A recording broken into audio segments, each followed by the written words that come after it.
नमस्ते दोस्तों, आशा है आप सब स्वस्थ और बहुत अच्छे होंगे। इस वीडियो में हम कुछ नया सीखते हैं। मानव मस्तिष्क में बहुत से गुण और प्रवृत्तियां रहती हैं, जैसे पसंदगी, नापसंदगी, आशावाद और निराशावाद, घृणा और प्रेम, सृजनात्मक और विध्वंसात्मकता, रहम और बेरहमी आदि। मस्तिष्क इन सब के अलावा बहुतेरे दूसरे गुणों का समुच्चय होता है। कुछ मस्तिष्कों में इनमें से किसी एक गुण का वर्चस्व रहता है और कुछ में दूसरे गुणों की प्रधानता नजर आती है। किसी व्यक्ति के प्रधान गुण काफी हद तक उसके परिवेश, प्रशिक्षण, सहयोगियों और खास तौर पर उसके विचारों से तय होते हैं। जिस भी विचार को मस्तिष्क में लगातार रखा जाता है या जिस भी विचार पर एकाग्रता से चिंतन किया जाता है और चेतना में रखा जाता है, अक्सर यह अपने जैसे दूसरे गुणों को अपनी ओर आकर्षित करता है। विचार जमीन में बोए गए बीज जैसा होता है, क्योंकि यह अपने जैसी फसल देता है, कई गुना बढ़ जाता है और विकास करता है। इसलिए मस्तिष्क में किसी भी विनाशकारी विचार को रखना खतरनाक होता है। ऐसे विचार देर सबेर शारीरिक कार्य के जरिए अभिव्यक्ति चाहेंगे।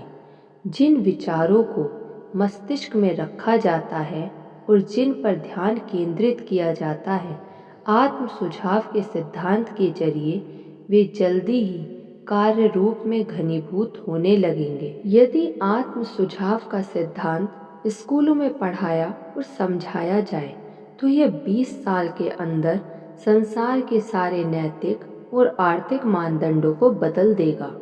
इस सिद्धांत के जरिए मानव मस्तिष्क सकारात्मक सोच या सकारात्मक नजरिए जैसी सृजनात्मक प्रवृत्तियों पर लगातार ध्यान केंद्रित करके अपनी विनाशकारी प्रवृत्तियों से मुक्त हो सकता है।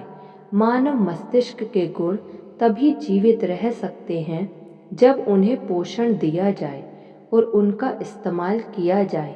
पोषण और इस्तेमाल का नियम पूरी सृष्टि में कार्यरत है। यह हर उस चीज पर लागू होता है जो जीवित है और विकास करती है।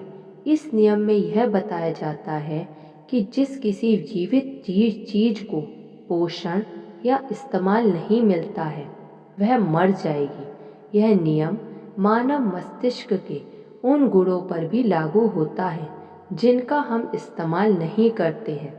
मस्तिष्क में किसी गुण का विकास करने का एकमात्र तरीका यह है कि इस पर ध्यान केंद्रित किया जाए, इसके बारे में सोचा जाए और इसका इस्तेमाल किया जाए।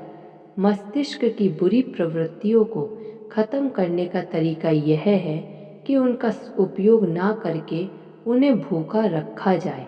इस सिद्धांत को समझने से किसी बच्चे के युवा लचीले मस्तिष्क को क्या लाभ होगा, जो किंडरगार्टन से यानी जीवन में जल्दी ही इसका इस्तेमाल शुरू कर दे। आत्म सुझाव का सिद्धांत व्यवहारिक मनोविज्ञान के बुनियादी मुख्य नियमों में से एक है। इस सिद्धांत को सही तरीके से समझ लिया जाए तो बहुत ही कम समय में मानव मस्तिष्क की पूरी प्रवृत्ति सृजनात्मक बन सकती है।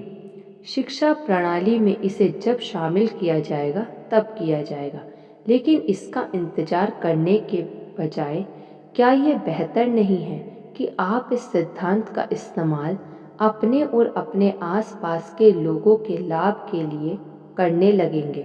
हो सकता है कि आपके बच्चे इतने भाग्यशाली ना हो कि उन्हें स्कूल में इसका प्रशिक्षण मिले, लेकिन यह ना भूलें कि यह प्रशिक्षण आप उन्हें घर पर भी तो दे सकते हैं। कोई चीज नहीं है जो आपको इस सिद्धांत के अध्ययन, इसे समझने और इसके अनुसार कार्य करने से रोक रही हो। धन्यवाद।